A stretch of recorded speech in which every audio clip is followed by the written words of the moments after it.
Hi friends, H D. ದೇವೇಗೌಡರ ದೊಡ್ಡ ಮಗ ಎಚ್.ಡಿ. ಬಾಲಕೃಷ್ಣ ಗೌಡ ಬಗ್ಗೆ ನಿಮಗೆ ಗೊತ್ತಾ? ಇವರ ಮೇಲೆ ಲೋಕಾಯುಕ್ತ ದಾಳಿ ನಡೆದಿದ್ಯಾಕೆ? ಈ ಕೇಸ್ ನಂತರದಲ್ಲಿ ಏನಾಯ್ತು? ಮಗನ ಕೆಪಿಎಸ್ಸಿ ಪರೀಕ್ಷೆಯನ್ನ ದೇವೇಗೌಡ್ರೆ ಪಾಸ್ ಮಾಡಿಸಿದ್ರಾ? ಇವರ ಹೆಂಡತಿ ಮಕ್ಕಳು ಯಾರು? ಎಲ್ಲವನ್ನೂ ಈ ವಿಡಿಯೋದಲ್ಲಿ ಹೇಳ್ತೀವಿ.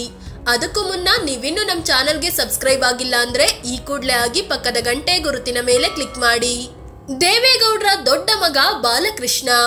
ಹೌದು, ದೇವೇಗೌಡರ ಹಿರಿಯ ಮಗ ಎಚ್.ಡಿ. ಬಾಲಕೃಷ್ಣ.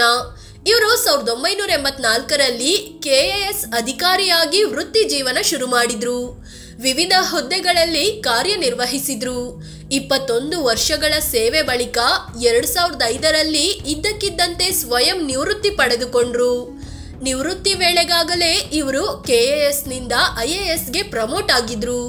ಕೊನೆಗೆ ಬಾಲಕೃಷ್ಣ ಅರ್ಬನ್ ಲ್ಯಾಂಡ್ ಸೀಲಿಂಗ್ ವಿಭಾಗದಲ್ಲಿ ಸ್ಪೆಷಲ್ ಡೆಪ್ಯೂಟಿ ಕಮಿಷನರ್ ಆಗಿ ಕೆಲಸ ಮಾಡ್ತಿದ್ರು. ಇವರು ಕವಿತಾ ಅನ್ನೋರನ್ನ ಮದುವೆ ಆಗಿದ್ದು ಒಬ್ಬ ಮಗ ಮತ್ತು ಓರ್ವ ಮಗಳು ಇದ್ದಾರೆ.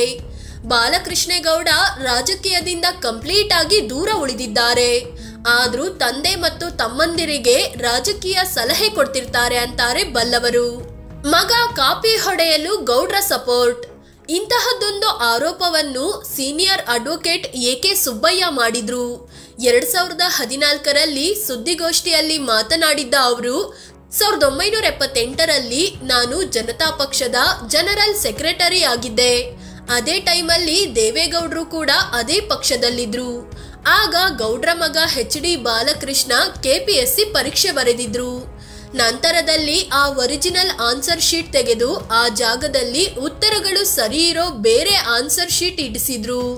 ಈ ಬಗ್ಗೆ ಪ್ರಶ್ನಿಸಿದ್ದಕ್ಕೆ ನಾನು ನನ್ನ ಮಗನಿಗಾಗಿ ಏನಾದ್ರೂ ಮಾಡ್ಲೇಬೇಕಲ್ಲ ಅಂದಿದ್ರು ಅಂತ AK ಸುಬ್ಬಯ್ಯ ಆರೋಪಿಸಿದ್ರು.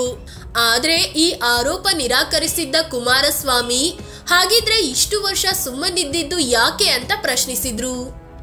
ಬಾಲಕೃಷ್ಣ ವಿರುದ್ಧ ಲೋಕಾಯುಕ್ತ ಕೇಸ್. 2011ರಲ್ಲಿ ಎಚ್.ಡಿ. ಬಾಲಕೃಷ್ಣ ಗೌಡ ವಿರುದ್ಧ SN ಬಾಲಕೃಷ್ಣ ಅನ್ನೋ ನಿವೃತ್ತ ಸರ್ಕಾರಿ ಅಧಿಕಾರಿ ಲೋಕಾಯುಕ್ತದಲ್ಲಿ ದೂರು ದಾಖಲಿಸಿದ್ರು. ಬಾಲಕೃಷ್ಣ ತಮ್ಮ ಅಧಿಕಾರದ ಅವಧಿಯಲ್ಲಿ ಆದಾಯ ಮೀರಿ ಆಸ್ತಿ ಗಳಿಸಿದ್ದಾರೆ. 100 ಕೋಟಿಯ ಅಕ್ರಮ ಆಸ್ತಿ ಇದ್ದು ತನಿಖೆ ಆಗಬೇಕು ಅಂತ ಆರೋಪಿಸಿದ್ರು. ಲೋಕಾಯುಕ್ತದಲ್ಲಿ FIR ಆಗಿ 2011ರ ಅಕ್ಟೋಬರ್ನಲ್ಲಿ ಲೋಕಾಯುಕ್ತ ರೇಡ್ ನಡೆಸಿತು. ಬಾಲಕೃಷ್ಣ ಗೌಡ ಮನೆ, ಕಚೇರಿ, ಅವರ ಮಾವ ಮತ್ತು ಸಂಬಂಧಿಕರ ಮನೆಗಳ ಮೇಲೂ ದಾಳಿ ನಡೆಸಲಾಯಿತು. ಬಾಲಕೃಷ್ಣ ಗೌಡ, ಪತ್ನಿ ಕವಿತಾ, ಮಕ್ಕಳು, ಅತ್ತೆ, ಮಾವ ಎಲ್ಲರ ಆಸ್ತಿಯ ತನಿಖೆ ನಡೆಸಲಾಯಿತು. ಲೋಕಾಯುಕ್ತ ತನಿಖೆಯಲ್ಲಿ ಗೊತ್ತಾಗಿದ್ದೇನು? ಲೋಕಾಯುಕ್ತದ ಆರಂಭಿಕ ಹಂತದ ತನಿಖೆಯಲ್ಲಿ ಅಕ್ರಮ ನಡೆದಿರೋದು ಕಂಡುಬಂತು. ಬಾಲಕೃಷ್ಣ ತಮ್ಮ ತಂದೆ ದೇವೇಗೌಡರು ಪ್ರಧಾನಿಯಾದಾಗಿನಿಂದಲೂ ಆಸ್ತಿಯ ವಾರ್ಷಿಕ ಆದಾಯದ ಬಗ್ಗೆ ಮಾಹಿತಿ ನೀಡಿಲ್ಲ. ಬಾಲಕೃಷ್ಣ ಪತ್ನಿ ಕವಿತಾ ಅಕ್ರಮವಾಗಿ ಬೆಂಗಳೂರು ಮತ್ತು ಮೈಸೂರಿನಲ್ಲಿ 25 ಎಕರೆ ಜಮೀನು ಖರೀದಿಸಿದ್ರು ಅನ್ನೋದು ಗೊತ್ತಾಯ್ತು. ಅದು ಅಲ್ಲದೆ ಬಾಲಕೃಷ್ಣ ಕುಟುಂಬಕ್ಕೆ ಉಡುಗೊರೆಯಾಗಿ ದುಬಾರಿ ವಸ್ತುಗಳು ಸಿಕ್ಕಿದ್ದವು. ಅಂದ್ರೆ ಲೋಕಾದಾಳಿ ವೇಳೆ 4 ಕೆಜಿ ಚಿನ್ನ, 20 ಕೆಜಿ ಬೆಳ್ಳಿ ಕೂಡ ಸಿಕ್ಕಿತ್ತು. ಜೊತೆಗೆ 30 ಲಕ್ಷ ನಗದು, 48 ಶರ್ಟು, ಟೀ ಶರ್ಟು, ಸ್ವೆಟರ್ ಮತ್ತು 16 ಲೆದರ್ ಜಾಕೆಟ್ ಕೂಡ ಪತ್ತೆಯಾಗಿತ್ತು. ಅದರಲ್ಲಿ ತಾನು ಅಧಿಕಾರದಲ್ಲಿದ್ದಾಗ 5 ಶರ್ಟ್ ಮಾತ್ರ ಖರೀದಿಸಿದ್ದೆ. 21 ವರ್ಷ ಅದೇ 5 ಟೀ ಶರ್ಟ್ ಧರಿಸಿದ್ದು ಅಂತಲೂ ಬಾಲಕೃಷ್ಣ ಹೇಳ್ಕೊಂಡಿದ್ರು. ಬಾಲಕೃಷ್ಣ ಅಧಿಕಾರದಲ್ಲಿದ್ದಾಗ ಸಂಪಾದಿಸಿದ್ದ ಆಸ್ತಿಗಳ ತನಿಖೆ ನಡೆಸಿದ ಲೋಕಾಯುಕ್ತ ಟೀಮ್ ಇವರು ಆದಾಯ ಮೀರಿ ಸುಮಾರು 5 ಕೋಟಿ 24 ಲಕ್ಷ ರೂಪಾಯಿ ಆಸ್ತಿ ಗಳಿಸಿದ್ದಾರೆ.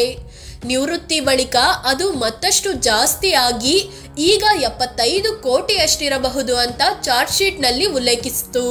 ಆದ್ರೆ ಕೋರ್ಟ್ನಲ್ಲಿ ಬಾಲಕೃಷ್ಣ ವಿರುದ್ಧದ ಆರೋಪ ಪ್ರೂವ್ ಮಾಡಲು ಸಾಧ್ಯವಾಗಲಿಲ್ಲ. 2016ರಲ್ಲಿ ಬಾಲಕೃಷ್ಣರನ್ನು ಎಲ್ಲಾ ಆರೋಪಗಳಿಂದ ಮುಕ್ತಗೊಳಿಸಿ ಲೋಕಾಯುಕ್ತ ವಿಶೇಷ ಕೋರ್ಟ್ ಆದೇಶ ಕೊಡ್ತು. ಬೇನಾಮಿ ಆಸ್ತಿ ಮಾಡಿದ್ರ ಬಾಲಕೃಷ್ಣ. ಬಾಲಕೃಷ್ಣ ಗೌಡ ಬೇನಾಮಿ ಆಸ್ತಿ ಮಾಡಿರೋ ಆರೋಪವೂ ಇತ್ತು.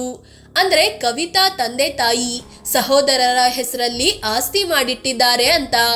ಆದ್ರೆ ಅವರೆಲ್ಲರೂ ಆದಾಯ ತೆರಿಗೆ ಪಾವತಿಸುತ್ತಿದ್ದು ಆಸ್ತಿ ಘೋಷಿಸಿಕೊಂಡಿದ್ದಾರೆ.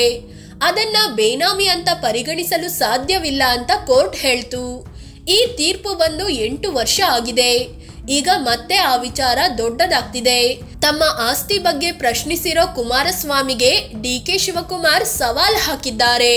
ನಿಮ್ಮ ಅಣ್ಣ ಬಾಲಕೃಷ್ಣ ಮತ್ತವರ ಹೆಂಡತಿ ಕುಟುಂಬದವರ ಹೆಸರಲ್ಲಿ ಎಷ್ಟು ಆಸ್ತಿ ಇದೆ, ಅವರ ಹೆಸರಲ್ಲಿ ಎಷ್ಟೆಷ್ಟು ಜಮೀನು ಇದೆ ಅನ್ನೋದ್ರ ಬಗ್ಗೆ ಉತ್ತರ ಕೊಡಿ. ಒಬ್ಬ ನಿವೃತ್ತ ಅಧಿಕಾರಿ ಬಳಿ ಎಷ್ಟು ಸಾವಿರ ಕೋಟಿ ಇದೆ ಅಂತ ಮಾಹಿತಿ ಕೊಡಿ ಅಂತ ಕಿಡಿಕಾರಿದ್ದಾರೆ. ಫ್ರೆಂಡ್ಸ್, ಇದು ದೇವೇಗೌಡರ ದೊಡ್ಡ ಮಗ ಬಾಲಕೃಷ್ಣ ಬಗ್ಗೆ ಒಂದಷ್ಟು ಮಾಹಿತಿ ನಿಮ್ಮ ಮುಂದಿಡೋ ಪ್ರಯತ್ನ. ಈ ಬಗ್ಗೆ ನಿಮಗೇನು ಅನ್ಸುತ್ತೆ ಅಂತ ಕಾಮೆಂಟ್ ಮಾಡಿ ಹೇಳಿ.